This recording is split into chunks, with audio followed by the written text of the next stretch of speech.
Bien, continuemos con las clases de Física 2. Vamos a hablar hoy de ley de Gauss, distribuciones de carga. Fíjense, la carga la podemos distribuir sobre volumen, superficie o forma lineal. Entonces, si tenemos una esfera como esta, la carga va a estar distribuida en toda la esfera. En ese caso, el trabajar o calcular la carga total va a significar un proceso, lo podemos trabajar con un proceso de integración, entendiéndose que ese proceso de integración va a depender de si es lineal, superficial o volumétrica. Entonces la carga, si picamos esta esfera por la mitad, vamos a obtener dos conchas si es hueca o dos mitades si es maciza. Entonces, sobre esas dos conchas ahí se dice que la carga estaría distribuida sobre toda esa concha, ¿no? Entonces, para poder calcular la carga total de esa esfera, tendríamos que trabajarla de una forma meticulosa. Para ello, tendríamos que tomar la esfera y dividirlas en pequeños trozos, o que serían diferenciales, que lo podemos llamar diferenciales de carga I o delta QI, y con esos diferenciales trabajaríamos este proceso de integración dependiendo de la distribución de carga que tengamos. Entonces, estas distribuciones de carga las podemos tener o se presentan en forma lineal, superficial o volumétrica, entendiendo que la carga total es igual a un proceso de integración por un diferencial de carga. O sea, de esta manera lo podemos trabajar. En el caso de la distribución lineal, va a haber una línea y la carga va a estar distribuida a lo largo de toda esa línea. En ese caso se habla de una densidad de carga lineal. Esa densidad de carga lineal va a estar dada por un diferencial de carga sacado pequeñito de la línea. Entonces eso es de Q sobre dl o de X también, un diferencial de carga sobre dx. Si lo ponemos de forma vertical, podemos trabajar también con diferencial de Y. De aquí el diferencial de carga de Q lo sacamos como el producto de la densidad lineal por el diferencial de X, de L o de Y, dependiendo de cómo hagamos para calcular el problema. En el caso de distribución superficial, que es otro tipo de distribución que podemos tener, entonces ya no tenemos una línea, sino va a ser una superficie plana, que puede ser un plano, puede ser una hoja, una lámina, una tabla, etcétera, una pared, etcétera. Ahí se habla de densidad de carga superficial, sigma, densidad de carga superficial, lambda, densidad de carga lineal. Y aquí igual, tomamos un pequeño diferencial de esa superficie, que lo podemos llamar diferencial de superficie o diferencial de área. Sería una pequeña área, una subárea del área total. Y allí el sigma, que es la densidad superficial, va a estar dado por diferencial de Q sobre ese diferencial de área, o sea, una porción de carga en un diferencial de área. Y de allí el diferencial de carga va a ser esa densidad de carga superficial, densidad superficial, multiplicado por el diferencial de área. En el caso de un volumen, vamos a tomar una porción volumétrica del volumen. En el caso de distribución volumétrica, hablamos de densidad volumétrica de carga, ρ, y ρ lo vamos a relacionar también con un diferencial de carga en un diferencial de volumen, o sea, una pequeña porción del volumen total. Y de ahí el diferencial de carga va a estar dado por la densidad de carga volumétrica multiplicado por el diferencial de volumen. Entonces, estas son las tres situaciones comunes que podemos trabajar y que deberíamos llevar los problemas hacia esas formas, utilizando formas conocidas, formas geométricas conocidas. Vemos un ejemplito fácil donde me dicen que hallar la carga total en una línea de 7 metros de longitud cargada con una densidad 3x coulomb por metro. O sea, la densidad de carga vale 3 veces x coulomb por metro. Los datos aquí, como es una línea, tenemos una densidad de carga lineal, lambda sub de x, que es igual a 3x coulomb por metro, y la longitud de la línea es 7 metros. Entonces hacemos un dibujito, la línea, ¿verdad? sobre la cual va a estar la distribución de carga, tiene longitud 7 metros.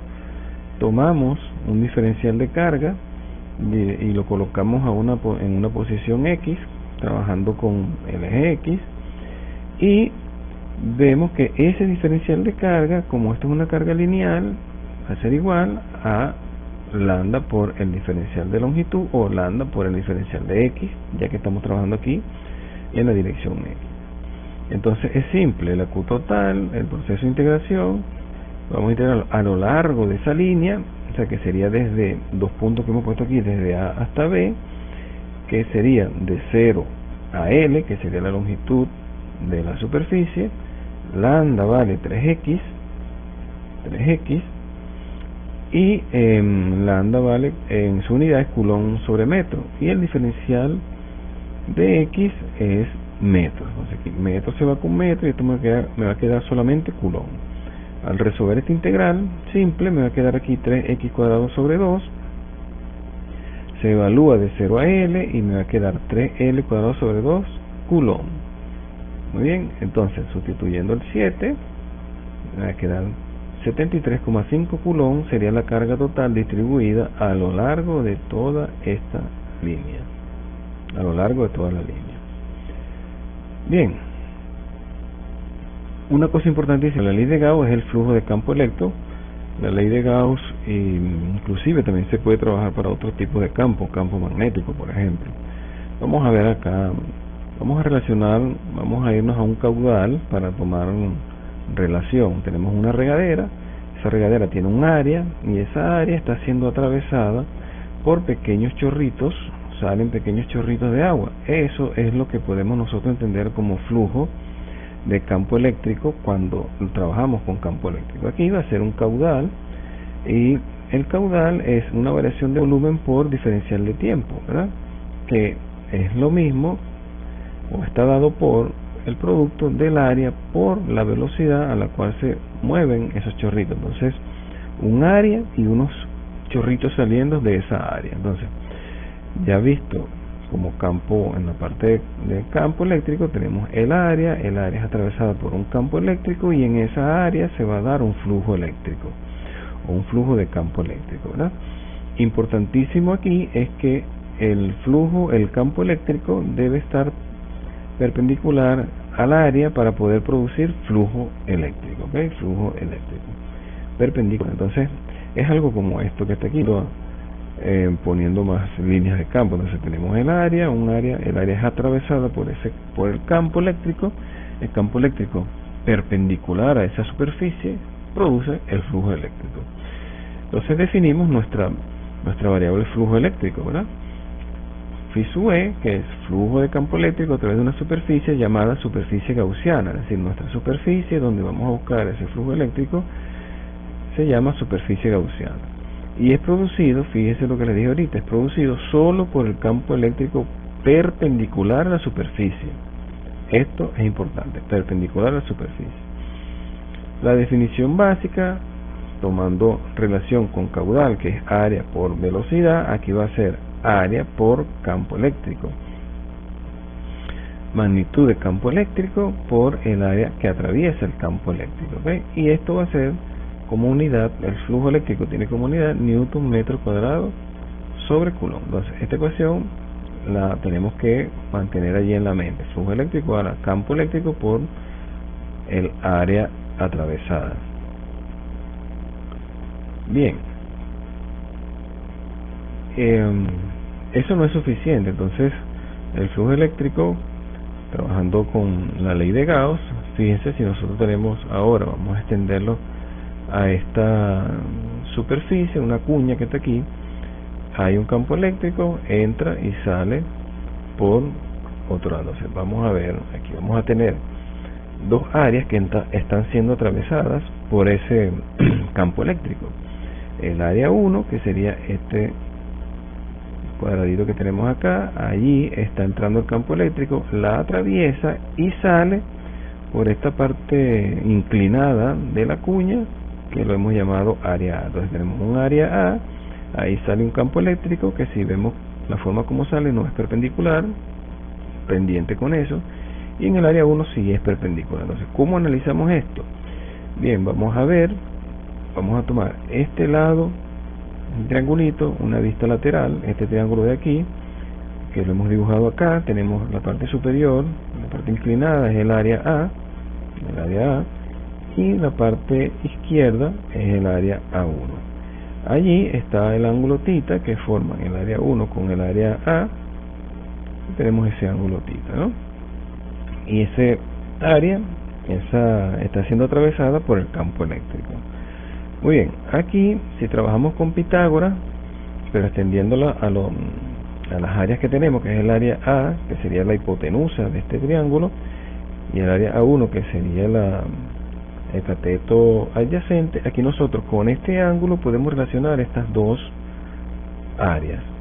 Tendríamos que el coseno de θ sería el cateto adyacente sobre la hipotenusa, que sería el área 1 sobre el área A. Y de allí tenemos que el área 1, si lo despejamos, es A por el coseno de θ. Pues bien, eso lo vamos a meter en la ecuación de flujo que obtuvimos antes, que es E por área 1, y aquí tenemos el área 1, y el área 1 sabemos que es A por el coseno de θ. Entonces sustituimos aquí, y me queda una ecuación para flujo eléctrico, que es igual a magnitud del campo por la magnitud del área por el coseno del ángulo θ que forma entre las dos áreas. Fíjense, esto que hemos obtenido aquí es solo magnitud y no es suficiente para trabajar con Gauss, ya que el campo eléctrico es un vector, como sabemos, ¿verdad? Continuamos.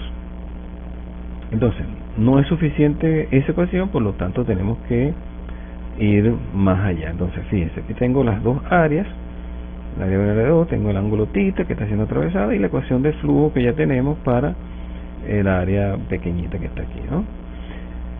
Pues bien, ¿qué vamos a hacer? Fíjense, como ya dije, el campo eléctrico es un vector, por lo tanto la ecuación anterior no es suficiente para trabajar con campo eléctrico, simplemente estaríamos buscando la magnitud del flujo. ¿Qué vamos a hacer?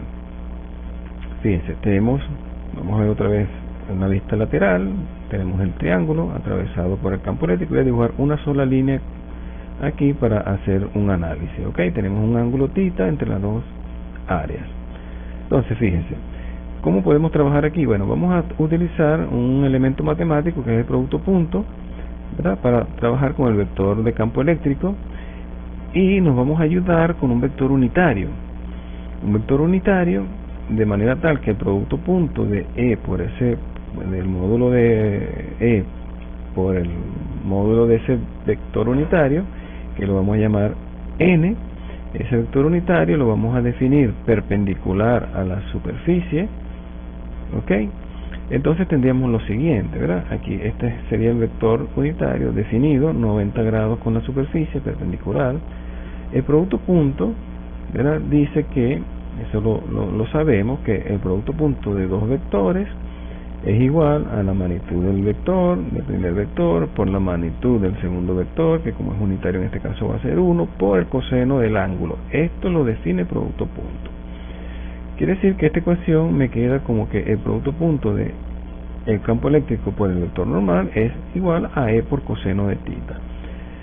Pues bien, vamos a traernos esta ecuación, ¿verdad? Que está acá. El flujo eléctrico es E por A por coseno de θ, que lo obtuvimos antes, y aquí vemos que E coseno de θ está en la ecuación. Por lo tanto, podemos sustituir este E coseno de θ por el producto punto del campo eléctrico por el vector normal, que sería esto, ¿no?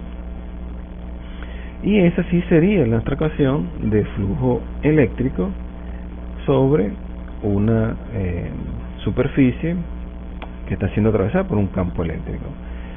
Ahora, ¿cómo se interpreta el producto punto? Viendo más allá, el producto punto, ¿verdad?, implica la proyección, en este caso, del vector campo eléctrico sobre el vector normal, es decir, el campo eléctrico proyectado sobre el vector normal.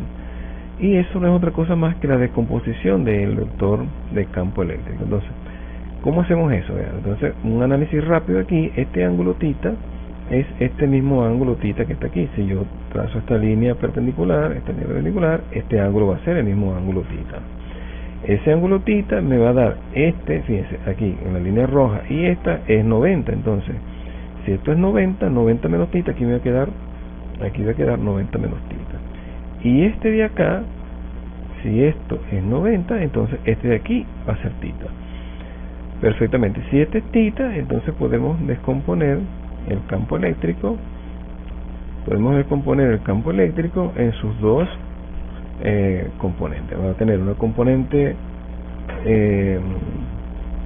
tangencial, vamos a llamar tangencial porque va a ser tangencial al área, y una componente normal. Y eso lo llamamos componente normal del campo o campo normal, y la otra es el campo tangencial. Entonces, para definir aquí, realmente ¿quién produce el flujo eléctrico? Como ya dijimos antes que el campo eléctrico tiene que ser perpendicular al área, entonces quien realmente produce el campo eléctrico en esta superficie es esta componente de campo tangencial. Eso también es concepto que deben tener allí grabado. Muy bien. ¿Qué dice la ley de Gauss entonces? Fíjense, la ley de Gauss dice que el flujo neto a través de cualquier superficie cerrada llamada superficie gaussiana, es igual a la carga neta encerrada dentro de la superficie dividida por la permitividad del medio en el vacío. Entonces, aquí está la carga, y la superficie de Gauss va a encerrar esa carga. Está en la línea de campo eléctrico, que sale con el vector normal en esa superficie. Entonces, fíjense, sabemos que el campo eléctrico es E por N por A. Entonces, pero si tenemos una superficie la volumétrica, la que sea, necesitamos dividirla o subdividirla. Entonces la dividimos en un pequeño diferencial, y ahí va a haber un pequeño diferencial de flujo multiplicado por un pequeño diferencial de área. O sea, trabajamos esta ecuación como una pequeña porción. Ahí, si hacemos eso, hacemos un proceso de integración, entonces queda que el flujo eléctrico, esta integral me va a eliminar el diferencial, y esta integral va a quedar acá. Como es una superficie cerrada, entonces el flujo eléctrico va a ser la integral de una superficie cerrada de el producto punto del campo eléctrico por el vector normal por un diferencial de área. Y de acuerdo al concepto o el enunciado, eso es igual a la carga encerrada sobre la permitividad del medio en el vacío. Entonces, quiere decir que lo que sale de esta superficie va a depender de las cargas que estén adentro, solamente las cargas que están adentro. O sea, va a ser igual a esa carga dividido entre la permitividad del vacío. Eso sería el flujo eléctrico con la ley de Gauss. Recomendaciones. Bueno, es importante en lo posible que esa superficie de Gauss o superficie gaussiana con la que nosotros vayamos a trabajar, tomar una superficie gaussiana conocida, un cilindro, una superficie, un cubo, etcétera.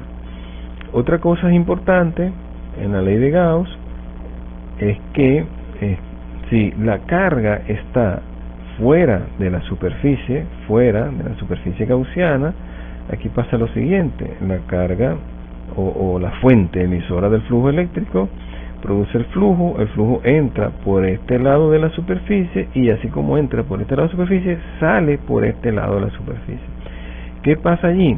Bueno, pasa algo interesante, que si la fuente de campo eléctrico está fuera, entonces el flujo neto en esa superficie es igual a cero, ¿ok? Es igual a cero. Pasa algo diferente cuando la carga está dentro de la superficie. El campo eléctrico atraviesa toda el área, sale, y aquí el flujo neto va a ser igual a la suma de los flujos de todas las caras que están siendo atravesadas por el campo eléctrico. Muy bien, entonces si la fuente de campo eléctrico está fuera de la superficie, el flujo neto es cero, y si la fuente de campo eléctrico está dentro de la superficie, entonces calculamos el flujo eléctrico sumando las contribuciones de flujo de cada una de las caras que están siendo atravesadas por el campo eléctrico. Esto es todo, a estudiar pues.